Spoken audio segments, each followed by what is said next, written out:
Good morning, everyone. I hope you guys are doing well. I hope that it is just going to be an amazing day for you. I declare that. I speak that over your life and wish you incredibly well. So, of course, today is another time for another episode of Home of Stars How To. I've been so happy that I've had CG Atlantic as a partner for these stories and just information on how we can do things in our lives that help us to improve them.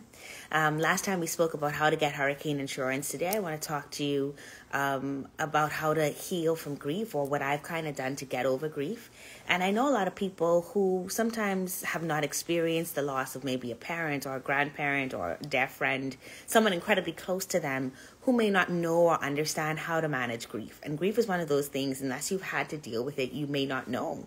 And there's no timeline on grief, right? And so even though I'm going to title this How to Get Over Grief, I want you to know that you do not have to get over it. It's not something that you get over. It's something that you work through.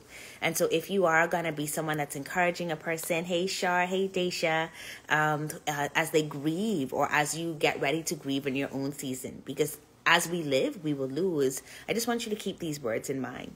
So yesterday was the anniversary of my dad's death. My dad has been gone now for 11 years. And I won't say that it's getting easier, but because I've been doing some work on me, I've been able to manage better. And so I just wanted to share with you in this episode of Home of Stars how to get over grief, some steps that I think I've used over these past few years to manage differently, right? And so it's not that I don't miss him, it's not that I don't think about him, but I've been able to do some things differently because of the things that I've done that allows me to feel differently. So yesterday I didn't wake up depressed. I didn't need to stay in bed all day. I didn't have to cry all day. I could go and have a regular day, enjoy my kids, enjoy my life, because I am still alive to live it while honoring my dad and his memory. So let's get right into it. We don't have much time, and so I'm going to get right into how you can grieve, right? And grieve in a way that allows you to continue to live joyfully, which I think those that have gone on would want us to do, because while we've got life, we got to live it. Someday people will be grieving us, but while we're here, y'all, let's make it count. So my dad's name was H.I.L, and my mom would call him Hill, right? That was her nickname for him. And so that's the way I'm going to teach this stuff to you today. I'm going to use the acronym HIL, which is H-I-L. And the first step is for healing, right? And we have to heal.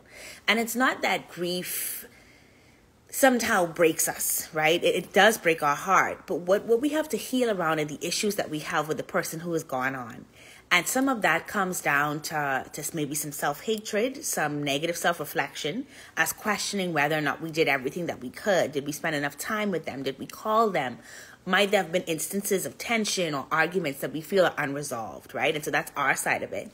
The other part of it could be, what are we still blaming them for that we feel guilty about, because in their absence, we now can't bring this conversation to a head, this anger that we have, this sadness that we have, the frustration that we might have had with them. There's no place for that to be resolved, right? And so there's a healing that has to be done, one around what we may feel like we've done wrong, but also the way that we feel that this person who has gone on has wronged us, right? And so we have to look at healing from those two places. And I think, and what I found for me, and all I can say is how to, the Home of Stars how to is how to from my perspective, right? What I found for me that works is that I had to be in a space where I was being coached through the challenges I had faced in my lifetime with my dad. And I had a great dad. I had an awesome dad. We had a beautiful relationship, but there were still unresolved issues there. And so in being in a space where I was at a retreat and I was with a coach that had dealt with grief before, that had dealt with issues around parents before, that coach was able to walk me through a process that really allowed me to release so many things I'd been holding on to that I'd been unable to resolve in his passing. So I want to say to you that you have to heal, but healing doesn't just come by time, right? A lot of us say time heals all things. Sort of, kind of, right? It can mesh over. You can get a little scab over. But underneath the surface, there are still some things that are going to be breaking you up if you don't deal with them with people who know how to bring you through them. So I want to encourage you in your healing to seek help. And that can be from a therapist, that can be from a counselor, or that can be from a coach. But you want to work with someone who's accredited in that space and knows the exercises, the techniques that are necessary to bring you through whatever grief it is that you are experiencing. So that's going to be my first H. That's Hill. I want want you guys to get help for the healing. Help for the healing is going to be the first H. The next one is going to be I, and that's going to be illustrations, right? And if you look behind me, right where I'm pointing to, that's a picture of my dad and mom, and right over here is a picture of my dad in high school. If I do a close-up of Cruzy next to him, besides a slight complexion difference, Cruzy looks exactly like my dad in that photo. And I have those up because it's important for us to see the people that we love and miss, right? Some of us have photos, some of us don't. And for those of us that don't, we have to be able to create those illustrations in our head. For me, as I illustrate, I also illustrate stories about my dad. So I come on and I talk to you about him. I've done posts about him, but I also talk to my kids about him. Whenever they do things that remind me of him, or even my siblings, I say that's a daddy moment, right? But it's this idea that we keep illustrating the people who's meant something to us, that we keep their memory alive. I love the movie Coco, definitely more for adults than for kids. But if you've never seen it, go ahead and see it. In it, the story of Coco, it focuses on Mexican culture and their idea around the Day of the Dead. But the belief is that we have to keep the spirit of people alive.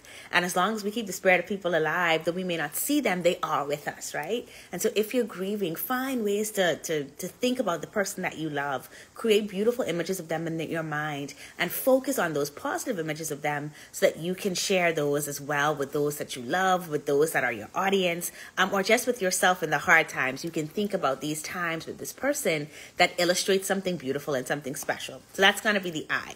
Illustrate that person's life. Bring them to life both in pictures and in posts, but also in the stories that you tell, and make sure to look for their resemblance in you, right? Because that's a great way to keep them alive in your heart and to keep that memory going.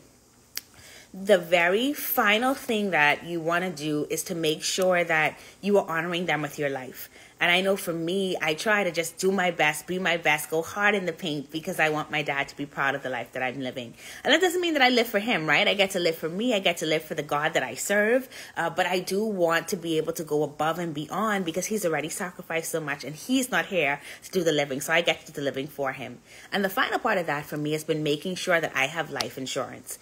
When my dad died, he died during what's known as like a contestment period. And so the insurance company did not pay us. Guys, for a very long time, I was mad at insurance companies.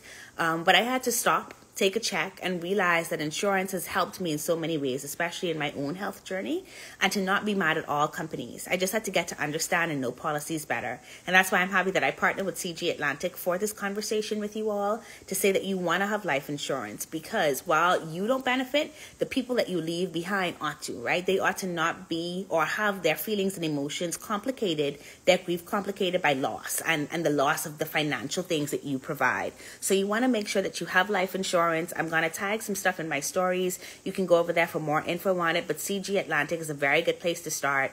Before I partnered with them, I'm so serious about this, girl, because the life insurance company that my dad had did not pay us. I'm so serious about my insurance partnerships that I even found out what their stats were on who they pay for claims after death, right? And they have paid 87% of all claims around life insurance. The 13% they did not pay were people that did not disclose information about their health status before they filed. And so you want to make sure that you're being honest with your agent, that you have an agent that will be honest with you. But CG Atlantic is always a good place to start. So shout out to them. Remember that as you're living life, you want to protect that life for those who are coming behind. So that's just a small conversation this morning to get your day started. If you know someone who is grieving at this time, please share this with them. You know, grief is a process. If they just lost someone yesterday or today, this may be of no benefit. They're going to have to go through the stages of anger and rejection and denial all before they can get to this place. But I do want to say that there is a space, there is a road where your grief will not consume you, where you get to just celebrate the lives of these people, where you get to honor their memory. But it starts with getting help for your healing, with making sure that you illustrate them in your everyday life and all around you, like those images of my daddy right there, and then making sure that you are living your very best life simply because they've gone on and cannot anymore, and making sure that that life is protected by an insurance that will help those that you left behind. Thanks so much to my partners at CG Atlantic for making this possible, and thanks to you for tuning into this episode of Home of Stars How To. Love you guys so much. Wishing you a blessed and beautiful day. Make it a great one. And remember to check my stories for more details. Bye!